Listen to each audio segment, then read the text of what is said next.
जय हिंद दोस्तों, Divya G S centre में आप लोग का बहुत बहुत स्वागत है। आज हम इसमें करंट अफेयर्स किससे रिलेटेड जितने भी फैक्ट हैं 1 अप्रैल के, वो सारे फैक्ट हम इस वीडियो में कवर करेंगे। तो आइए इसमें देखते हैं जो सबसे पहला क्वेश्चन है आज का।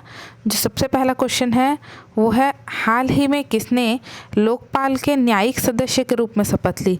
ऑप्शंस हैं आपके ए एम खानविलकर, बी आलोक सिन्हा, सी ऋतुराज अवस्थी या डी रविशंकर प्रसाद। तो इसका आंसर हो जाएगा सी ऋतुराज अवस्थी। जो ऋतुराज अवस्थी हैं इन्होंने लोकपाल के न्यायिक सदस्य के रूप में शपथ ली। अब शपथ तो ली इन्होंने, अब शपथ दिलाई किसने, तो शपथ दिलाई इनको एम खानविलकर ने। और इसके अलावा देखते हैं कि इससे पूर्व जो ऋतुराज अवस्थी हैं वो भारत के विधि आयोग के 22वें अध्यक्ष के रूप में कार्यरत थे। साथ ही कर्नाटक के हाई कोर्ट के मुख्य न्यायाधीश थे। तथा जो इसमें पंकज कुमार हैं और अजय तिर्की ने लोकपाल सदस्य के रूप में शपथ ली है। इन्होंने लोकपाल सदस्य के रूप में शपथ ली है, जबकि ऋतुराज अवस्थी ने लोकपाल के न्यायिक सदस्य के रूप में शपथ ली है। तो अगला क्वेश्चन देखते हैं, अंपायरों के आईसीसी एलीट पैनल में शामिल होने वाले बांग्लादेश के पहले अंपायर कौन बने हैं। तो ऑप्शंस हैं आपके ए हबीबुल बाशर, बी सरफुद्दौला इब्ने शाहिद, सी नितिन मेमन या डी मोइन खान। तो इसका आंसर हो जाएगा आपका बी शरफुद्दौला इब्ने शाहिद। ये जो शरफुद्दौला इब्ने शाहिद हैं ये कहाँ के अंपायर हैं, तो ये हैं आपके बांग्लादेश के। और इन्होंने 22वें इब्ने शाहिद हाल ही में अंपायरों के आईसी एलीट पैनल में शामिल होने वाले बांग्लादेश के ये पहले अंपायर बन गए हैं। वहीं अगर भारत की बात करें तो भारत से नितिन मेमन, नाम याद रखिएगा इनका, नितिन मेमन जो हैं ये 5वीं बार लगातार इस पैनल में शामिल हुए हैं, जो कि 12 सदस्यीय क्लब में भारत के एकमात्र सदस्य हैं। अगला क्वेश्चन देखते हैं, हाल ही में कल्याण चालुक्य राजवंश का 900 साल का पुराना कन्नड़ शिलालेख किस राज्य में पाया गया। आपके ऑप्शंस हैं ए तेलंगाना, बी कर्नाटक, सी केरल या डी तमिलनाडु। फिर से एक बार क्वेश्चन सुनिए, हाल ही में कल्याण चालुक्य राजवंश का 900 साल पुराना कन्नड़ शिलालेख किस राज्य में पाया गया। तो इसका आंसर हो जाएगा ए तेलंगाना में। और तेलंगाना में कहाँ पे, तो तेलंगाना के महबूब नगर ज़िले के जड़चेरला मंडल में पाया गया है। और इसमें किसने क्या कहा है, तो इसमें यह है कि पुरातत्ववेत्ता और प्लेज इंडिया फाउंडेशन के जो सीईओ हैं इनका नाम याद रखिएगा, ई शिवनागी नाम है इनका। क्या नाम है, ई शिवनागी। इन्होंने कहा कि इसे भावी पीढ़ी के लिए विरासत संरक्षित करना चाहिए, या फिर इसे संरक्षित करने की बात उन्होंने कही है। तो किसने मतलब इसे संरक्षित करने की बात कही है, तो ई शिवनागी ने। इनका पूरा नाम है ई शिवनागी रेड्डी। और ये जो चालुक्य वंश का 900 साल पुराना कन्नड़ शिलालेख कहाँ प्राप्त हुआ है, तो ये है तेलंगाना में। अगला क्वेश्चन देखते हैं, आईपीएल इतिहास का सबसे बड़ा टीम स्कोर किस टीम ने बनाया है। ऑप्शंस हैं A Mumbai Indians, B Sunrisers, C Chennai Super Kings या डी दिल्ली कैपिटल्स। तो इसका आंसर हो जाएगा आपका B Sunrisers Hyderabad. Sunrisers Hyderabad ने जो है सबसे बड़ा टीम स्कोर बनाया है। क्या स्कोर है इनका, इनका स्कोर है 277 रन 3 विकेट के साथ। और किसके अगेंस्ट इन्होंने बनाया है, तो इन्होंने बनाया है इसको मुंबई इंडियंस के खिलाफ। और देखते हैं इन्होंने किसका रिकॉर्ड तोड़ा, तो इन्होंने पूर्व में आरसीबी की जो टीम है जिसने 2013 में वॉरियर्स इंडिया के खिलाफ जो स्कोर बनाया था, क्या स्कोर था 263 रन और 5 विकेट का। इसको बीट करके नया स्कोर इन्होंने बनाया है, वो है 277 रन 3 विकेट में। तो कितने रन का डिफरेंस है देख लेते हैं, तो आपका डिफरेंस है 14 रन का।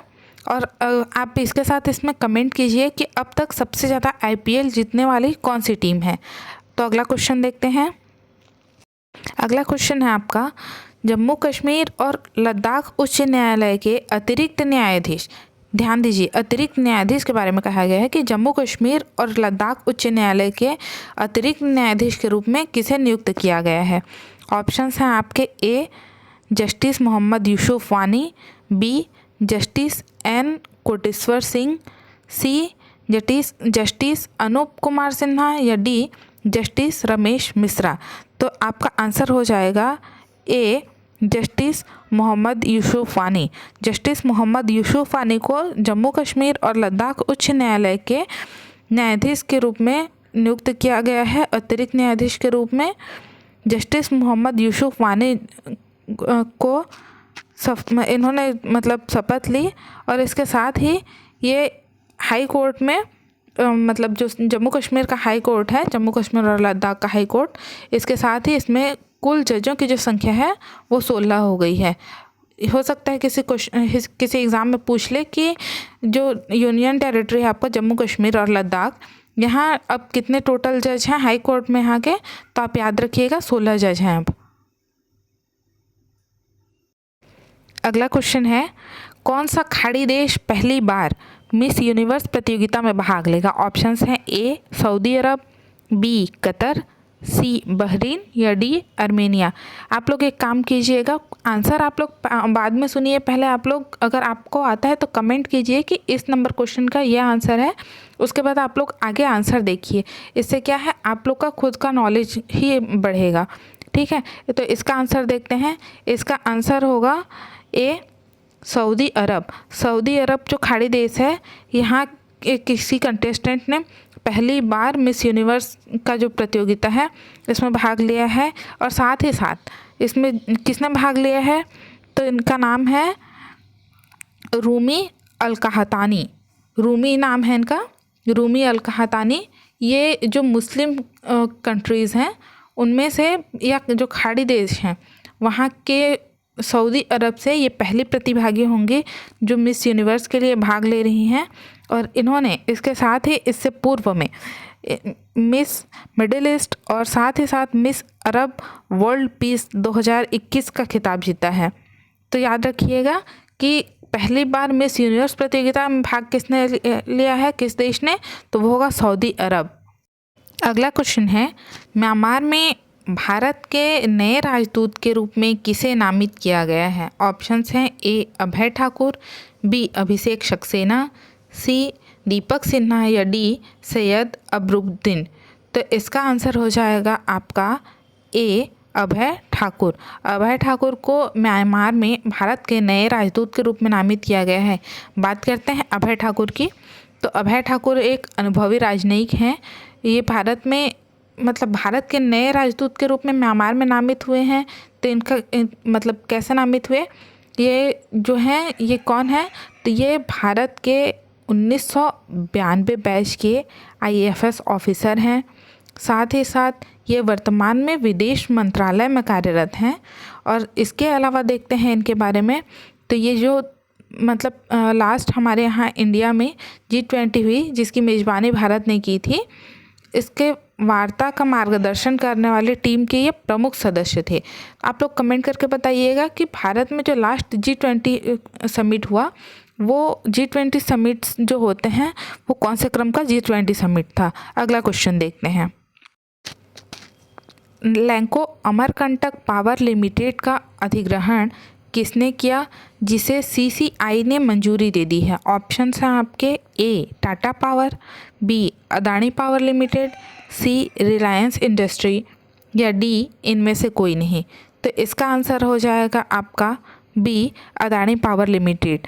जो इसका मतलब अदानी पावर लिमिटेड ने है जो है इसने लैंको अमरकंटक पावर लिमिटेड का पूर्ण अधिग्रहण कर लिया है। और इसकी जो क्या बोलना चाहिए, इसके लिए आपको मंजूरी किसने दी, तो भारतीय प्रतिस्पर्धा आयोग जिसे कहा जाता है CCI ने अदानी ग्रुप को ये मतलब मंजूरी दी है कि वो इस कंपनी का पूर्ण अधिग्रहण कर सकता है। तो इन्होंने अब अदानी ग्रुप के द्वारा इस लैंको अमरकंटक पावर लिमिटेड का 100% अधिग्रहण कर लिया गया है। बात करें अमरकंटक की, तो अमरकंटक कहाँ आता है आपके मध्य प्रदेश में।